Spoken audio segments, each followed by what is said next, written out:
it's not a comparison of the two. So they are doing a lila. Lila means they are demonstrating to the world that these are different paths through which you can go depending on the individual. So Ganpati's path is very intelligent, organic, whereas Skanda is that warrior sense that you torture yourself a bit. Okay, that brings about a terrific concentration. Okay, that was going to be a question I was going to ask. What's the difference between the two brothers? Let's expand this. Yeah.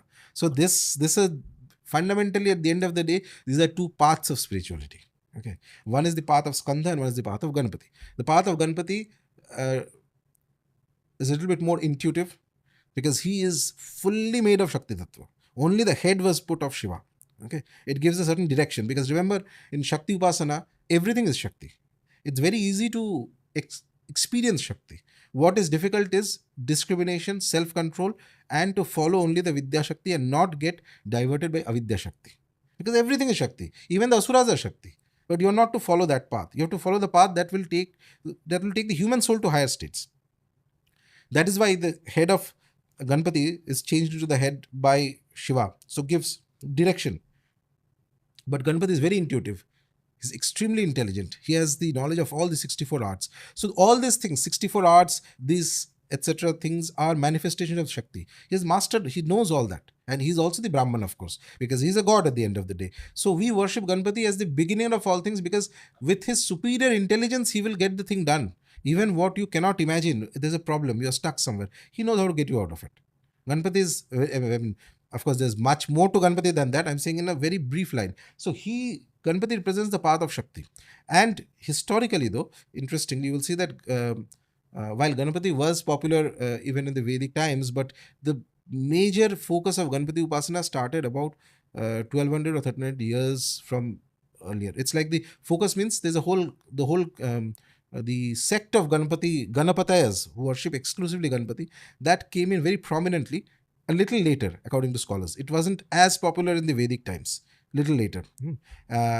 So basically, as the world progresses, there is a reason for this. The Vedic scriptures are very oriented towards the Purusha Tattva. So when you study the Vedas, the most important thing is absolute discipline. So there are people you will see practicing the Vedic chanting to get the correct swara for 20, 30 years. Continuously practicing, perfection, discipline, consistency, perfection.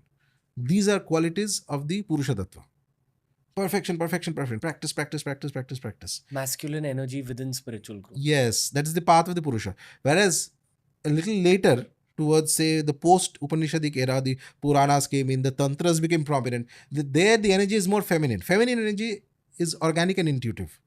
More intuitive. Okay. So Ganpati, that story comes to us now when Shiva and Parvati says that who can cover up the, and go around the world. So what Ganpati does is that he goes around Shiva and Shakti. Says it's done. The whole world is here. Okay. So that's a very intuitive and intelligent way of getting the problem solved. Whereas Kartikeya goes in his Vahana across the world because he follows the straight path and he follows the path of determination. There's strong determination that whatever, when his blessings come, see, it's not a comparison of the two. So they are doing a lila. Lila means they are demonstrating to the world that these are different paths through which you can go, depending on the individual. So Ganpati's path is very intelligent, organic. That intelligence automatically comes. And that is why one of the reasons why it is recommended for people who practice Jyotisha, astrology, to get some blessings of Ganpati, because he will help you to see the combinations very quickly of the grahas. What does this mean? So he expands your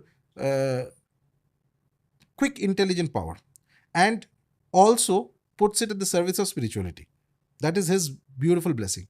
Whereas Skanda is that warrior sense that you will also see in South India, for example, especially in Tamil Nadu, and also in the some of the Hindus who live outside of Tamil Nadu in other South Asian countries. So when Skanda festivals happen, you'll see them piercing their bodies with veils here, or hanging themselves, or walking on fire, or doing various kinds of very fierce practices. So those are aligned to the Purusha Tattva.